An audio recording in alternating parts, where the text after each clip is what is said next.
let's just think about managing across clouds. One thing is on-premises is cloud. There's a wonderful graphic. I don't think I have permission to show. It's kind of public venues that, the picture where there's, a server underneath somebody's desk and like, is that the cloud? Well, I guess it could be. Really, these are internet-based connected services.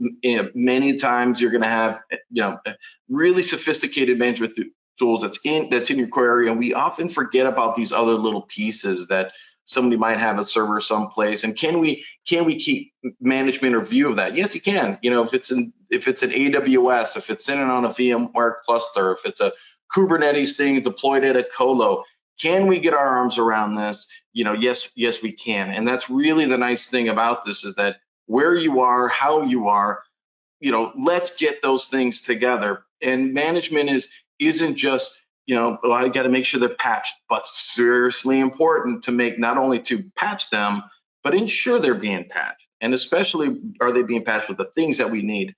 And overall, if you look at the landscape of things, you can buy all these different point solutions that work really good for their space of it. But it normally is like, well, this one team or this one person runs this one area to do CVE scanning, and then now we know. But then we work with something else that does our patch updates, and they're not really the same. And then, then we do logging. We have event logs on our individual computers, and maybe we use another thing to collect those logs and put it in a different service. And we also have, the antivirus and kind of security things that's also on that computer, and it's stored someplace else. And that the problem with this is that, they're so disparate from one another. Normally we fill the gaps with either another expensive tool, or we inundate our IT professionals to try to aggregate those, make sense of those. So you're kind of working hard to pull those things together, and you tend to prioritize the things that are important, which business critical applications.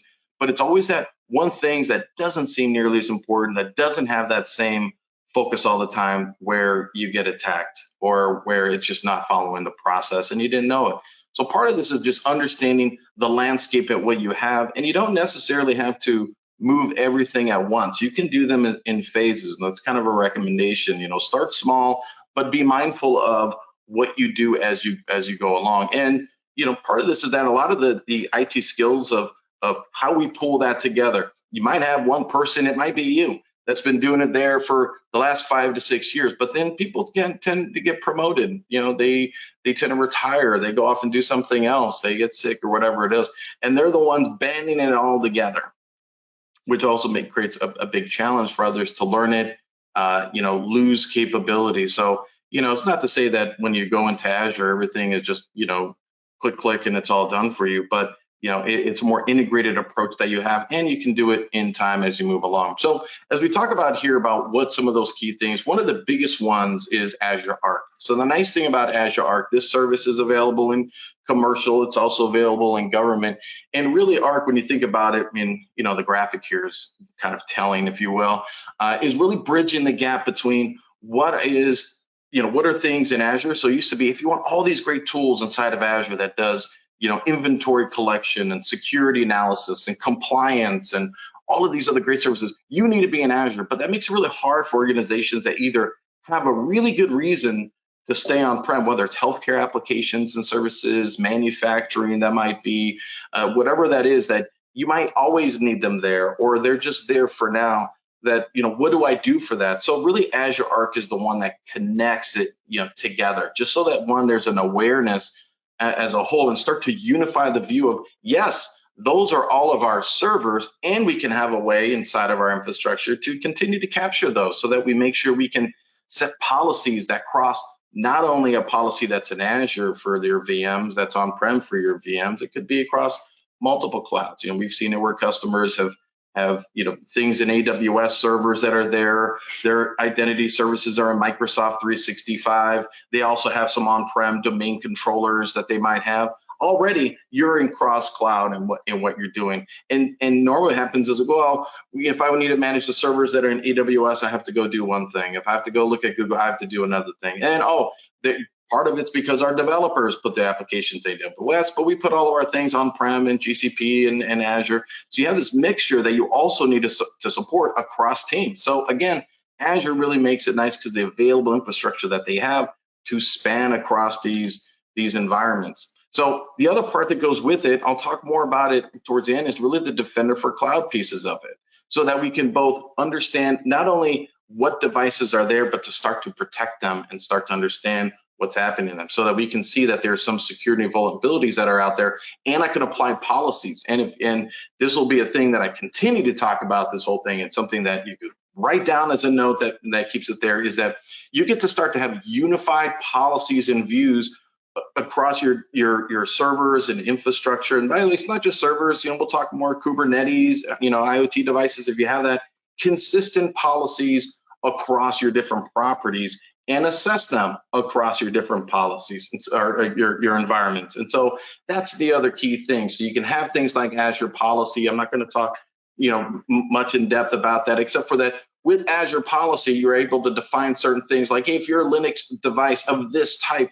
you need to have these certain rules enforced in terms of, what do we allow in terms of applications that get installed? What versions are they allowed to have? What security things in terms of what we want their passwords to behave? And yes, this will work with things that are on-prem in Azure, GCP, wherever it is, for Windows as well as Linux. And there's other Arc vendors out there. VMware is one of them. Nutanix is another one where Arc really understands those vendors and provides even more security and management that you can have for them.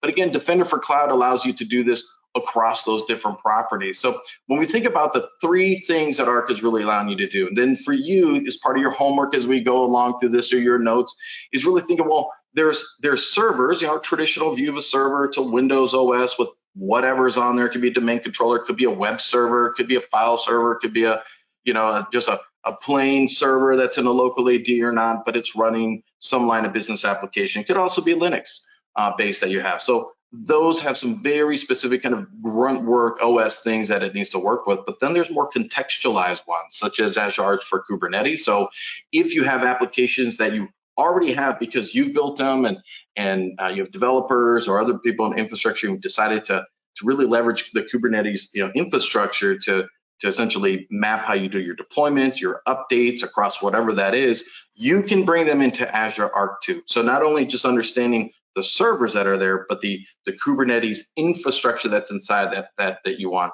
And there's also the data services, and this is the part where you can actually have data services that's like in Nutanix, for example, and it's run as a managed SQL instance, and you want to automate certain things like performance, where you may want to give it more resources at a certain time, less resources at another time. So it can work with some of the infrastructure you have, as well as VMware, and Hyper-V has some things as well. So now you start to look at, I can actually manage through cloud services at scale that also, by the way, has the ability for your deployments to be able to be managed, controlled, approved, rolled out, tested, all that in scale in one area. So, as we look at the improvements that we get to have through the cloud, whether that's, we have a number of customers where they're still going to need to have infrastructure on-prem. Again, manufacturing is a really good one, healthcare, retail services. So we have these edge services that we need, but I need to have a view of them in concert